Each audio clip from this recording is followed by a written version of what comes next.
You think you know how the sausage is made in Washington? You think you've seen the depths of the swamp? Folks, grab your coffee and sit down because what just went down on Capitol Hill makes House of Cards look like a bedtime story for toddlers. We are talking about the kind of bombshell that doesn't just shake the rotunda, it cracks the foundation of the entire establishment. Let's get straight into the mess. You know, for years, we've been told to respect the institution. We've been told that the people holding those gavels, wearing those expensive suits, and quoting scripture on Sunday morning are the guardians of our republic. They tell us they are fighting for the soul of America. Well, it turns out some of them were just fighting for the highest bidder. Representative Jasmine Crockett didn't just walk into that hearing room, she kicked the door down. And she didn't come empty-handed. She brought what the kids call receipts, but in our world, we call it the smoking gun that smells like burnt careers and federal indictments. We are watching the absolute disintegration of Speaker Mike Johnson's meticulously crafted image. This is a man who built his entire brand on being the moral compass of the GOP, the guy who prays before he prays, right? But if the documents Representative Crockett slapped onto the record are real, and let me tell you, those WhatsApp logs look about as damning as a lipstick stain on a collar, then the moral compass is broken, and the needle is pointing straight to his offshore bank account. This isn't just about political theater. I know, usually, these hearings are just grandstanding for clips on the evening news. But this felt different. The air was sucked out of the room. You could hear a pin drop, or maybe that was the sound of Johnson's legal team collectively gasping for air. Crockett laid it out. Millions of dollars. Not hundreds, not a gift basket, but millions flowing from special interest groups directly into pockets that they shouldn't be in. And for what? To twist the arm of democracy until it signs checks that you and I have to cash. Before we dive deeper into the grime, do me a favor. If you are tired of politicians treating the Treasury like their personal ATM, go ahead and hit that subscribe button. Leave a comment below telling me which politician you think needs investigating next, and ring that bell. You do not want to miss where this story goes. Now, let's talk about why this matters to you. Especially if you are over 60, living on a fixed income, and watching the price of eggs go up while your benefits stay flat. When a politician takes money from a lobbyist to manipulate key bills, who do you think pays the price? It isn't the guy writing the check. It is the American taxpayer. It is the senior citizen in Florida wondering why their Medicare coverage is getting thinner while corporate subsidies are getting fatter. See, corruption isn't a victimless crime. It is a direct tax on your quality of life. When Johnson is accused of taking millions to rig legislation, that means a bill that was supposed to lower your drug prices might have been killed in committee. That means a law that was supposed to protect your pension might have been watered down until it was useless. They trade your security for their luxury. They sell out your golden years so they can have a golden parachute. It makes my blood boil. We have veterans and retirees counting pennies at the grocery store while these Beltway bandits are allegedly setting up shell companies to hide their loot. And the hypocrisy? That is the cherry on top of this rancid sundae. We are talking about a guy who used his faith as a shield. He wrapped himself in the flag and the Bible, presenting himself as a humble servant. But according to these allegations, the only thing he was serving was himself. It is the classic wolf in sheep's clothing, except this wolf is wearing a tailored suit and a lapel pin. It is insulting to every honest, hard-working American who goes to church, follows the rules, and pays their taxes. We play by the rules, and they play us for fools. Crockett detailed how this wasn't just a one-time lapse in judgment. This was a system, a machine. The allegations suggest a network of shell companies designed to wash the money so clean you could eat off it. That takes planning. That takes intent. You don't accidentally set up a shell company. You don't accidentally send encrypted messages coordinating payouts. This is white-collar crime with a congressional seal of approval. And let's look at the reaction. You'd expect his own party to circle the wagons, right? That's the DC playbook. Defend the tribe at all costs. But the silence? It was deafening. And then, the dam broke. When the evidence is this heavy, even the stanchest allies start looking for the exit. They know the ship is sinking, and they aren't about to drown with the captain. The backlash was instantaneous. The public outrage wasn't just a ripple, it was a tidal wave. People are sick of it. We are sick of the double standards. We have reached a breaking point in this country. We tolerate a lot. We tolerate incompetence. We tolerate gridlock. We even tolerate a certain amount of ego. But betrayal? Betrayal of the public trust for cold, hard cash? That is where the line is drawn. The reports coming out about Johnson retaliating against colleagues who wouldn't play ball, that is mafia tactics, plain and simple. Do what I say, or I will ruin your career. That is not leadership. That is racketeering. It is bullying with a gavel. The fall was fast. 1 minute you are third in line for the presidency, the next you are being forced to step down in disgrace because you got caught with your hand in the cookie jar up to the elbow. The federal investigations are looming like storm clouds, and frankly, it is about time. We need to see consequences. Real consequences. Not just a resignation and a cushy consulting gig next year. We need accountability. This story is far from over, folks. We are just scratching the surface of how deep this rot goes. In the next part, we are going to tear apart the specifics of those shell companies and exactly how they tried to hide the money trail from the IRS and from you. You know what the biggest lie in the 21st century is? Delete for everyone. You press that little button on your phone, you see the message poof into thin air, and you think you're safe. You think your secrets are buried. But here is the cold, hard reality that Mike Johnson and his cronies apparently forgot. The internet is written in ink, not pencil. And when the feds want to read the book, they don't ask for a library card. They kick down the door and take the whole shelf. Welcome back. If you are just joining us, we are dissecting the absolute train wreck happening in the House of Representatives, where Jasmine Crockett just turned the lights on in the kitchen and sent the cockroaches scrambling. Let's talk about these WhatsApp messages. This is where the story goes from standard political corruption to amateur hour at the crime syndicate. You would think that guys moving millions of dollars in dark money would use something a little more sophisticated than the same app my niece uses to send me cat memes. But no. Hubris is a hell of a drug, folks. It makes you sloppy. It makes you think you are untouchable. Representative Crockett didn't just describe the corruption. She projected it on the screen. We are talking about screenshots. Actual screenshots of conversations where they are discussing allocations and transfers like they are ordering pizza. But they aren't talking about pepperoni. They are talking about selling out legislative priorities. One message allegedly shows a direct link between a donation from a massive pharmaceutical lobbying group and the sudden death of a bill that would have capped insulin prices. Let that sink in for a second. If you are a diabetic, or if you love someone who is, that isn't just politics. That is personal. That is a death sentence for some people. While you are rationing your meds, cutting pills in half because you can't afford the refill until Friday, these guys are on their encrypted chats high-fiving over a six-figure payout that ensures your prices stay high. It is sick. It is predatory. And they did it all on a smartphone, probably while sitting in a pew on Sunday morning pretending to listen to a sermon about charity. And it gets worse. Let's crack open the shell companies. Now, usually, when you hear shell company, your eyes glaze over. It sounds boring. It sounds like accounting. But you need to pay attention because this is how they steal from you. They don't just hand over a sack of cash with a dollar sign on it like a cartoon villain. They build a maze. Crockett laid out a diagram that looked like a bowl of spaghetti. You have Freedom Future LLC sending money to Eagle Eye Consultants, who then pays a consulting fee to a firm owned by Johnson's inner circle. It is a classic rinse and repeat. They wash the money through 3 or 4 layers of fake businesses until it looks like legitimate income. They call it consulting. I call it bribery with extra steps. Here is the kicker. Creating this web takes expensive lawyers and accountants. Do you have a team of accountants helping you hide your income? No. You have a showbox of receipts and a panic attack every April 15th. If you, the average American taxpayer, miss reporting $50 of interest on your savings account, the IRS sends you a nasty letter. They threaten to garnish your wages. They treat you like a criminal for an honest mistake. But these guys? They construct elaborate financial fortresses to hide millions, to dodge taxes, and to obscure who is really pulling the strings in Washington. And for the longest time, they got away with it. Why? Because the system was built by them, for them. It is a big club, and as George Carlin famously said, you ain't in it. But Jasmine Crockett decided to crash the club. The level of detail in these financial documents is staggering. We are seeing expenses for strategy meetings that were actually luxury vacations. We are seeing office supplies that cost more than a Honda Civic. It is the kind of lifestyle inflation that only happens when the money isn't yours.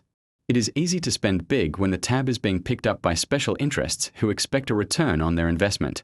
And the return on investment is always at your expense. They are selling your roads, your schools, your healthcare, and your security. They are stripping the copper wiring out of the house while we are still living in it. I want you to think about the seniors right now, the greatest generation and the boomers who built this country. I talk to folks every day who are over 60, living on Social Security, terrified that the fund is going to run dry. They worked 40, 50 years, paid into the system every single paycheck, trusting that the government would hold up its end of the bargain. And now, they watch the news and see the Speaker of the House allegedly funneling enough money to fund a small retirement home into his own private coffers. It is a slap in the face. It tells every senior citizen in America, your survival is less important than my vacation home. It tells every veteran waiting for VA benefits, your sacrifice is worth less than my lobbyist check.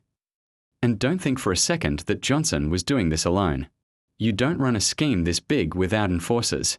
That's the other part of Crockett's revelation that has people shaking. The retaliation. We always hear about party unity. Well, turns out, unity was enforced with a baseball bat, metaphorically speaking, though the damage was just as real. Colleagues who asked questions? Defunded. Representatives who wanted to read the bill before voting? Primaried. If you didn't kiss the ring, you were exiled. Johnson wasn't running a democracy. He was running a protection racket. Nice district you have there. Shame if something happened to your funding.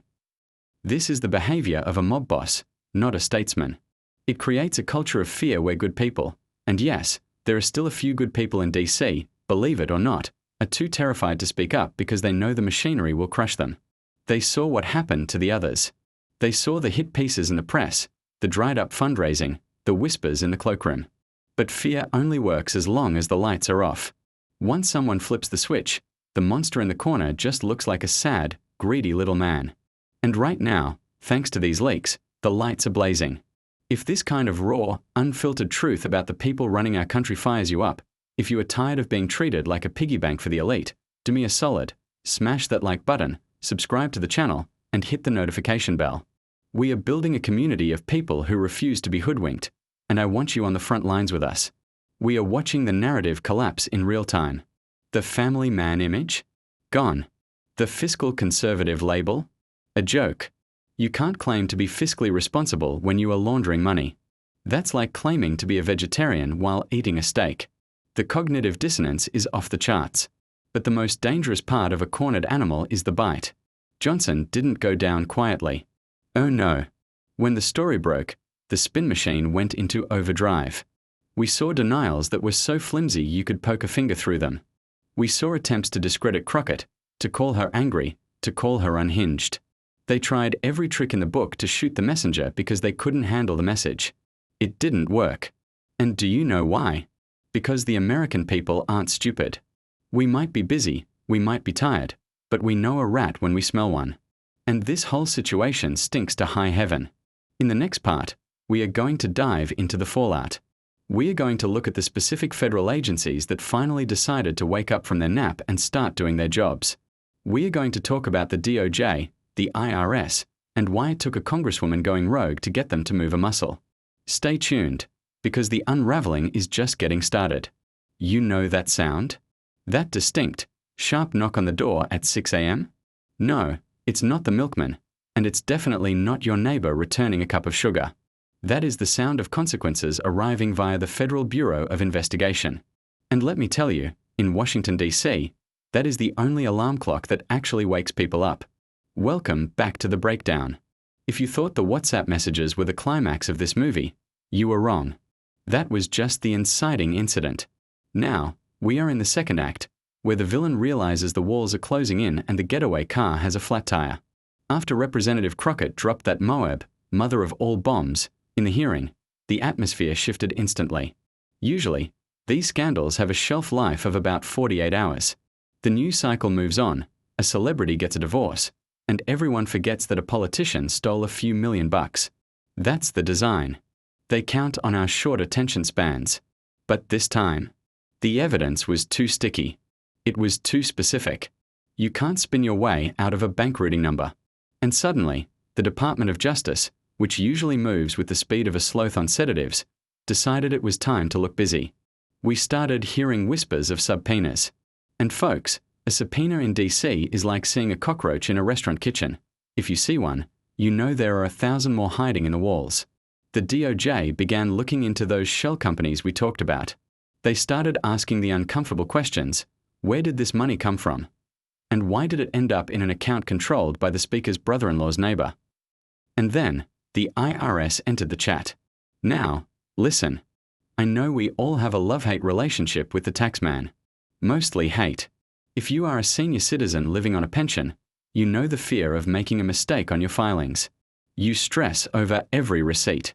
You worry that if you claim $50 too much for medical expenses, you'll get audited and lose the house. We live in fear of the IRS because they have the power to ruin regular folks. So, I have to admit, there is a certain grim satisfaction in watching the IRS turn its eye of Sauron toward the guys at the top. Because here is the thing about financial crimes. The math doesn't lie. You can lie to the voters. You can lie to the press. You can even lie to your priest. But you cannot lie to a forensic accountant. 1 + 1 never equals 3, no matter how much you pray about it. When the news broke that federal investigators were digging into the tax returns of those consulting firms, the panic in Johnson's camp was palpable. You could smell the fear. It smelled like shredded documents and expensive cologne. But the most telling part of this phase wasn't the legal maneuvering. It was the social isolation. In politics, friendship is a transaction. You are only as good as your last poll number or your fundraising ability. As soon as Johnson became a liability, the rats didn't just flee the sinking ship. They swam away doing the backstroke. We saw allies who had spent years defending him suddenly develop selective amnesia. Mike who? Oh, the speaker? Yeah, I barely know the guy. We took a photo once. It was brutal. It was cold. And it was exactly what he deserved. The donor class, the people who actually run this town, shut off the tap. The phone calls stopped being returned. The invites to the gala dinners got lost in the mail. He became a political leper. And they tried to spin it. Oh, did they try? The spin doctors were working overtime. They went on the Sunday talk shows and tried to paint this as a partisan witch hunt. That's their favorite line, isn't it? Whenever they get caught, it's a witch hunt. But here is the problem with that defense. Witches don't leave a paper trail of wire transfers. Witches don't text their lobbyists about killing bills for cash. The American people, especially the older generation who have seen this song and dance since Nixon, weren't buying it. We have developed a high tolerance for nonsense, but we have a low tolerance for having our intelligence insulted. You can't pee on our leg and tell us it's raining, especially when we can see the garden hose in your hand. This is where the religious shield really shattered. And this is important. A lot of folks in this country, especially our seniors, take their faith seriously. It guides their lives. It offers them comfort. So when a man stands up and uses God as a prop to cover up his greed, it cuts deep. It's a betrayal of the values he claims to uphold. It's one thing to be a crook. It's another thing to be a crook who preaches at us about morality. That hypocrisy is the fuel that kept this fire burning. The public pressure started to mount. Town halls became shouting matches. Constituents were demanding answers. Did you take the money? Why did you vote against the bill that would have helped veterans? The questions were getting louder, and the answers were getting quieter. We saw a version of democracy that we rarely get to see, the people actually scaring the politicians. Usually, it's the other way around. They scare us with threats of cuts to Social Security or Medicare to get our votes. But the tables turned. They were scared of us. They were scared of the polls. They were scared of the grand jury.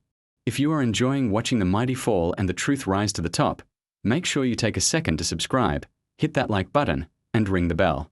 We are documenting history here, and you need to be part of the conversation. By the time the rumors of a resignation started floating around, Johnson was a dead man walking. He was still holding the gavel, but he had lost the room. He was giving speeches to empty chairs. The legislative agenda ground to a halt because nobody wanted to co-sponsor a bill with a guy who might be in handcuffs by Christmas. It was a zombie speakership. The writing was on the wall, and it was written in bold, all caps, neon letters. The establishment realized they couldn't save him without going down with him. The calculation changed from how do we protect Mike to how do we survive Mike. And once that switch flips, it is over. In the next part, we are going to cover the endgame. The resignation itself. The moment he had to walk out to that podium, stripped of his power, stripped of his dignity, and admit defeat. We are going to analyze the speech, what he said, and more importantly, what he didn't say. We are almost at the finish line of this train wreck, and you won't want to miss the impact. You know that look?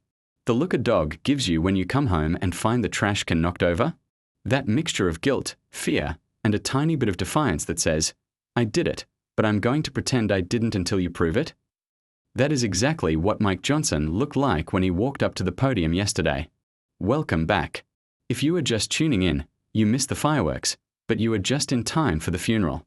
The funeral of a political career that died of acute corruption. We have been tracking the fallout from Representative Jasmine Crockett's bombshell investigation, the WhatsApp leaks, the shell companies, and the federal heat. And now, we have arrived at the inevitable conclusion. The resignation. Let's set the scene. Usually, when the Speaker of the House addresses the nation, there is pomp and circumstance. There are flags waving, aides scurrying around, a sense of power. But yesterday, the air in that room was stale. It felt heavy. The journalists weren't jostling for position. They were like vultures waiting for the carcass. They knew what was coming. We all knew. Johnson walked out, and let me tell you, the swagger was gone. The man of faith armor was dented. He looked tired. He looked like a man who hadn't slept since the subpoena arrived. And then, he started speaking. And folks, if you ever want a masterclass in saying absolutely nothing while using a lot of words, go watch that tape. He started with the classics. It has been the honor of my life to serve. I am doing this for the good of the country. I want to avoid distractions. Hold on a second. Let's pause the tape right there. Distractions. Is that what we are calling federal embezzlement charges now? A distraction. My sciatica is a distraction. A thunderstorm during a picnic is a distraction. Allegedly taking millions of dollars from lobbyists to rig the legislative process is not a distraction, Mike. It is a crime. It is insulting to the intelligence of every American watching. He stood there and tried to frame his resignation as a noble act of self-sacrifice. Like he was falling on his sword for the greater good. Give me a break. He wasn't falling on his sword. He was being pushed off the plank. Then came the family card. Oh, you knew it was coming. It is the oldest trick in the DC playbook. I need to step down to spend more time with my family. Let me translate that from politician speak to English for you. I need to step down because my lawyers told me I'm about to be indicted, and I need to spend more time preparing my defense strategy so I don't die in prison. I have a lot of respect for family. We all do. But don't use your wife and kids as human shields to protect you from the consequences of your own greed. It is cowardly. The seniors in this country, the folks over 60 who watch this channel, they know what real sacrifice for family is. They worked double shifts. They went without new clothes so their kids could have school supplies. They stayed up late balancing checkbooks. That is sacrifice. Quitting your high-power job because you got caught with your hand in the cookie jar isn't a sacrifice. It is a surrender. And notice what he didn't say. He didn't say, I'm sorry. He didn't say, I was wrong. He didn't say, I take responsibility. Not once. It was all deflection. It was the partisan environment. It was the political climate. It was everyone's fault but his own. It is that refusal to look in the mirror that really grinds my gears. Even at the bitter end, with his career in ashes, his ego was still intact. The reaction in the room was telling. Usually, there is polite applause.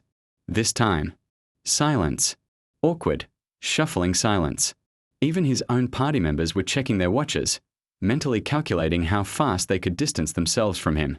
The moment he stepped away from that podium without taking questions, running away like a thief in the night, the spell was broken. The religious statesman was gone. All that was left was a guy in a suit with a very uncertain future. But let's talk about what this means for us. For the people. There is a sense of relief, sure. It feels good to see the bad guys lose for once.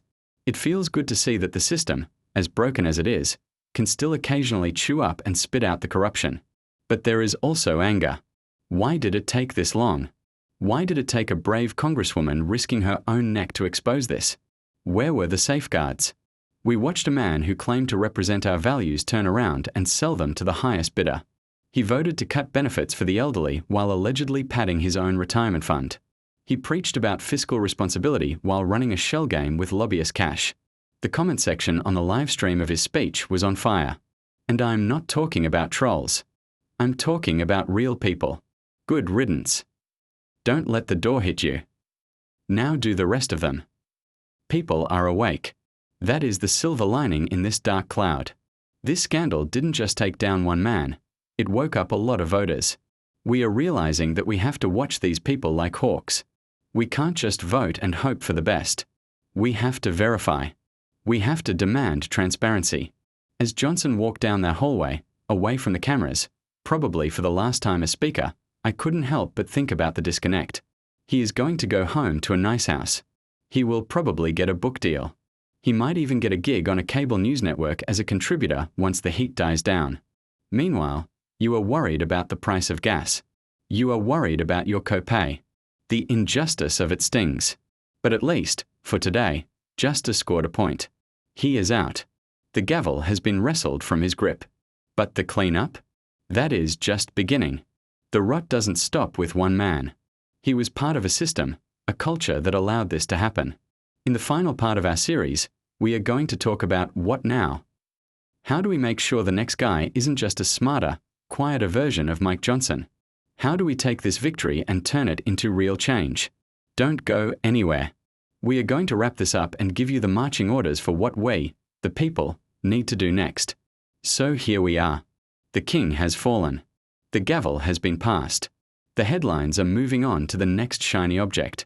But before you turn off the screen and go back to worrying about whether Social Security will send that COLA adjustment letter this year, we need to have a serious talk. A kitchen table talk. Because if we think getting rid of Mike Johnson fixes the problem, we are deluding ourselves.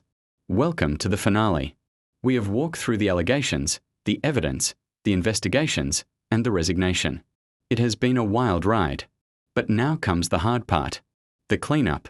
You know, there is an old saying, when you see one cockroach on the kitchen floor, there are 100 more in the walls. Mike Johnson was just the one we caught. He was the one who got sloppy. He was the one who let his greed get bigger than his brain. But do you honestly think he was the only one playing this game? Do you think the lobbyists packed up their briefcases and went home crying because one speaker went down? Not a chance. They are just looking for the next guy. They are looking for the next politician who is willing to trade your future for a beach house. This is where the rubber meets the road for us. For we the people. We have proven something powerful this week. We proved that when the light shines bright enough, the darkness has to retreat. We proved that shame still exists in Washington, even if we have to force it down their throats. But this victory is fragile. If we go back to sleep now, if we go back to just voting down the party line because that's how we've always done it, then we deserve what we get. And what we get will be more inflation, more corruption, and less respect for the working class. I want to speak directly to the seniors watching this. You guys are the backbone of this country. You have seen administrations come and go. You survived Vietnam, the Cold War, stagflation, and 2008. You have a BS detector that is more sensitive than a Geiger counter. You need to use it. We need to stop looking at these politicians as celebrities or saviors. They are employees. That is it. They work for us. We pay their salaries. We pay for their healthcare, which, by the way, is a lot better than the healthcare they let us have. If you hired a contractor to fix your roof and you caught him selling your shingles to the neighbor, you wouldn't just fire him. You would call the cops, and you would make sure he never worked in this town again. That is the attitude we need to bring to the voting booth. We need to demand real transparency. I don't mean a financial disclosure form filed 2 years late. I mean real-time tracking. If a congressman trades a stock, I want to get a notification on my phone before the trade clears. If a lobbyist buys a senator lunch, I want to see the receipt. And we need to protect the whistleblowers. Representative Jasmine Crockett took a huge risk. She put a target on her back. The establishment hates a snitch more than they hate a criminal. We need to make sure that people who speak truth to power are celebrated, not silenced. Because without her, Johnson would still be up there, smiling that tight little smile, cutting deals that hurt your pension. This story was a wake-up call. It was a reminder that the system is only as good as the people checking it. The Constitution isn't a self-driving car. You have to keep your hands on the wheel, or it will drive right off a cliff. So, what is the next step? Don't let them divide us. That is their favorite trick. They want the young fighting the old, the left fighting the right, the city fighting the country. Because if we are fighting each other, we aren't watching them steal the silverware. The issue of corruption isn't Republican or Democrat. It is a class issue. It is the elites versus the rest of us. It is the people who sign the front of the check versus the people who sign the back. As we wrap this up, I want you to feel empowered. You made this happen. The public outrage, the sharing of information, the refusal to accept the spin, that is what forced his hand. The media didn't want to cover this until they had to. The DOJ didn't want to investigate until they had to. You forced them. Keep forcing them. If you believe that America deserves better than shell companies and secret payouts, if you believe that our leaders should serve the public and not their portfolios, then I need you to do 3 things right now. First, subscribe to this channel. We are going to keep digging. We are going to find the next roach. Second, leave a comment below. Tell me what law you want to see passed to stop this. Term limits? Stock trading bans? Let's get a conversation going that they can't ignore.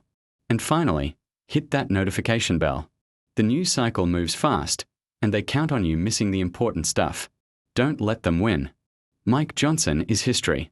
But the fight for the soul of this country? That is just beginning. Stay sharp. Stay skeptical. And most importantly, stay loud. This is the Witty Realist, signing off. Watch your wallet, folks.